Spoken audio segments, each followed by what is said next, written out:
মানুষ কিভাবে পারে এরকম জঘন্যতম কাজ করতে?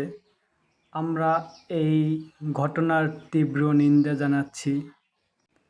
দুনিয়াতে হয়তো ক্ষণিকের জন্য আনন্দ উল্লাসের জন্য টাকার প্রয়োজন ছিল, আর সেই টাকার প্রয়োজনটা একজন মানুষকে এভাবে হত্যা করে প্রয়োজন মিটাবে তা আমরা কখনো ভাবিনি। এই হত্যার তীব্র নিন্দা জানাচ্ছি। যারা এই হত্যার সাথে জড়িত তাদেরকে দ্রুত আইনের আওতায় নিয়ে বিচারের দাবি জানাচ্ছি।